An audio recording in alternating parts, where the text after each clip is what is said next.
Selamat datang kembali di channel Simple Fisika. Hari ini kita akan belajar tentang listrik dinamis dan hukum Ohm tentunya. Nah, jadi hukum Ohm dirumuskan dengan persamaan V per I, nilainya katanya adalah tetap, di mana yang tetap ini dinamakan nanti R, resistansi.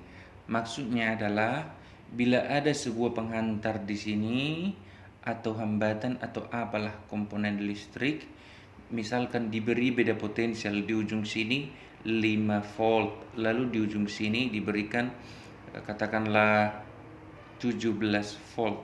Nah, pertanyaan berikutnya adalah antara 17 dan 5 volt siapa yang lebih tinggi? Tentu saja 17 volt. Kalau begitu, yang menjadi kutub positif di dalam atau pada penghantar ini adalah yang di sebelah kanan ini akan menjadi kutub positif, lalu yang di sebelah kiri ini akan menjadi kutub negatif. Nah, jika diketahui hambatan daripada, atau janganlah hambatan, misalkan jika setelah diukur ternyata arus yang mengalir dari kutub positif ke kutub negatif atau dari potensial yang tinggi ke potensial yang rendah ini diukur, ternyata nanti arus mengalir sebesar katakanlah 2 ampere. Lalu ditanyakan, berapakah nilai hambatan daripada penghantar itu? Maka gunakanlah rumus hukum Ohm. R sama dengan beda potensial V dibagi dengan I, arus yang mengalir. Beda potensialnya adalah 17 dengan 5, selisihnya berapa? Yaitu 12. 12 bagi 2, maka ternyata hambatannya adalah 6 ohm.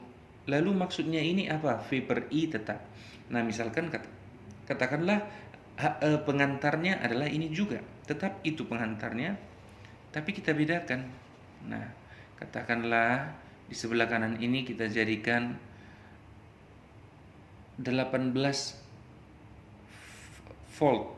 Nah, sementara di kiri ini kita jadikan sebesar 12 volt. Nah, ditanyakan arus yang mengalir berapa I di sini. Nah, tadi kan kita sudah tahu bahwa R-nya adalah 6 ohm. Jika ini juga yang dibikin ataupun dihubungkan dengan beda potensial yang berbeda, maka kita bisa hitung arusnya. Nah, V per I nilainya tadi tetap sebesar berapa? Hambatannya sudah kita ketahui, yaitu 6 ohm. Nah, maka masukkan V-nya sudah tahu, selisihnya berapa ini? Selisihnya adalah 6. 6 per I hasilnya adalah 6. Maka arus adalah sebesar 6 per 6 alias 1 ampere. Nah, itu maksudnya hukum Ohm tadi. Lalu berikutnya kita akan masuk ke hukum Kirchhoff 1 sedikit supaya agak ada tantangannya. Misalkan hukum Kirchhoff 1 itu bunyinya apa? Hukum Kirchhoff. Hukum Kirchhoff itu bunyinya begini. Misalkan ada penghantar begini, lalu begini, bercabang dia. Katakan dari penghantar satu ini masuk arus ke sana I1 5 ampere.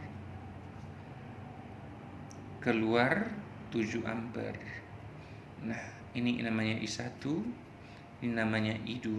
Nah, pertanyaannya I3 ini, di sini ada I3, berapa nilainya, arahnya kemana?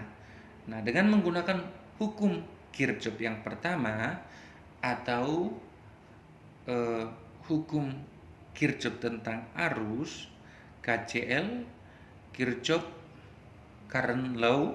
Nah, jadi jumlah arus yang masuk ke suatu percabangan pasti sama besar dengan jumlah arus yang keluar dari percabangan tersebut.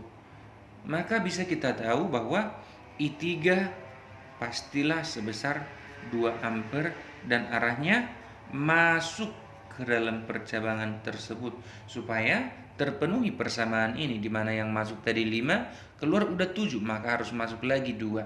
Nah, itu dia.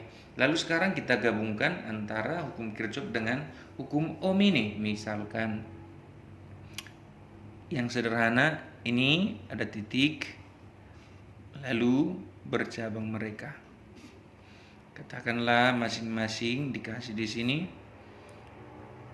5 volt, 2 ohm, lalu diberitahu arusnya mengalir ke sana. Arusnya 1 ampere. Lalu arus ke sini 2 ampere. Lalu hambatan yang di sini beri 3 ohm. Lalu yang terakhir di sini diberi hambatan 4 ohm. Katakan di sini adalah titik P. Ditanyakan berapakah volt di titik P? Nah, pertama sekali kita bisa tahu bahwa arus pada penghantar yang ini dari kiri menuju ke tengah ini. Maka volt di tengah ini pasti lebih rendah karena arus itu mengalir dari potensial yang tinggi menuju ke yang rendah. Maka volt di tengah, katakanlah di tengah ini Q, lalu di sini R, nah, lalu di sini S misalkan. Maka kita tahu volt S dikurang volt Q nilainya harus 1 kali 2. Volt S sudah kita tahu 5. Maka 5 dikurang 2 adalah volt Q. Oh, berarti volt Q-nya sebesar 3 volt. Nah, di sini 3 volt. Lalu arus dari sini masuk ke sini. 2 ampere. Karena yang ditanyakan hanya volt di P. Nah, kita tahu nih masuk 2, masuk 1, maka tentu saja keluar ke P sebesar 3 ampere. Nah, karena arah arusnya dari Q ke P, maka bisa kita tulis volt di Q bila dikurangkan dengan volt di P, hasilnya harus sama dengan 3 kali 4 I kali R. Volt di Q sudah tahu sebesar 3 volt. 3 volt dikurang 12 adalah sebesar volt P. Maka volt P-nya adalah negatif 9 volt. Nah, itu dia. Nanti boleh kalian cari. Nah, ini volt di R berapa? Nah, silahkan nanti coba sendiri. Kalau sudah paham, itu sangat mudah. Untuk sekarang, itu dulu pelajaran kita hari ini. Oh, sebelumnya saya tambahkan dulu di sini tadi ini hukum Ohm. Hukum Ohm. Nah, itu judulnya.